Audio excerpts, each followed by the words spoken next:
యాదాద్రి భువనగిరి జిల్లా ఆలేరు పట్టణ కేంద్రంలో గురువారం శుభకరణ్ సింగ్ మరణాన్ని ఖండిస్తూ రైతు కార్మికుల ప్రజా సంఘాల నిరసన కార్యక్రమం చేపట్టారు. ఈ సందర్భంగా వారు మాట్లాడారు.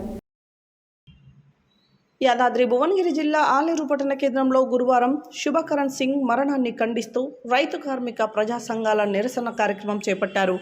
ఈ కార్యక్రమంలో సిపియు ఎస్ఐ జిల్లా కార్యదర్శి సంచు దేవయ్య, ఏఐకేఎంఎస్ జిల్లా నాయకులు మామిడాల సోమయ్య, ఐఎఫ్టియు జిల్లా అధ్యక్షులు పద్మా సుదర్శన్, సిపిఐ జిల్లా కార్యదర్శి చెక్క వెంకటేష్, ఏఐకేఎంఎస్ జిల్లా ప్రధాన కార్యదర్శి చిరబోయిన రాజయ్య, సిపిఐ జిల్లా నాయకులు చిగుళ్ళ లింగం, పివైఎస్ఎల్ఎన్ జిల్లా అధ్యక్షులు Sadula Srikanth, CPI ML new democracy Aleru sub division కార్యదర్శి ఎక్కిరి కుమార్, అరుణోదయ నమిలే, అంజిబాబు, గడ్డం మంకయ్య, మామిడాల బాలమల్లేష్, కొట్టిపాముల శ్రీనివాసరాజు, తమ్మిడి రమేష్, కుర్రి మార్కండేయ, దారా యాదగిరి, వంగాల నరసింహారెడ్డి తదితరులు పాల్గొన్నారు.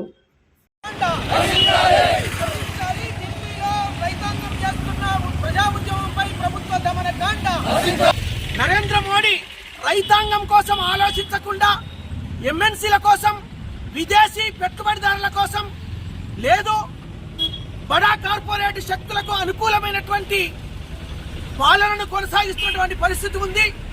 ఈ యువ రైతు చనిపోవడం అనేది ఈ నరేంద్ర మోడీ ప్రజా వ్యతిరేక, రైతు కార్మిక వ్యతిరేక విధానాలు అనుసరించడం అంటే నరేంద్ర మోడీ పాలనకు చరమగీతం పాడడం అనేది మనం అర్థం చేసుకోవాలి.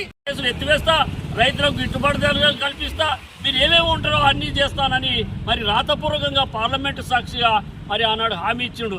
మరి మనకు కొంతమ కోరలే ఆ రకం చేస్తూ ఉన్నది. రైతుల పైన కాల్పులు కాల్చి ఈరోజు ఒక యువ రైతును పొట్టన పెట్టుకున్నది. ఈరోజు రైతే రాజు, దేశానికి వెన్నుముక అని చెప్పే ప్రభుత్వం రైతుల పట్ల ఇంత నిర్లక్ష్య వైఖరి అవలంబించి ఫాసిస్ట్ విధానాలను అమలు చేస్తూ రైతులను ఇబ్బందులు పెట్టే పద్ధతి ఏదైతుందో అది సరైనది కాదు. ఈ 10 సంవత్సరాల కాలంలో నరేంద్ర మోడీ నిరుద్యోగుల ఉసురు పోసుకుంటా ఉన్నాడు.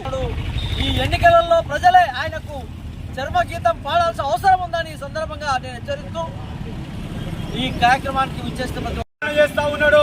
500 సంస్థలను ప్రైవేటీకరణ చేయడం, అనేక విషయాలను ప్రైవేటీకరణ చేయడానికి ప్రయత్నం చేస్తున్న ఈ మోడీ పరిపాలన అంతమొందించేంత వరకు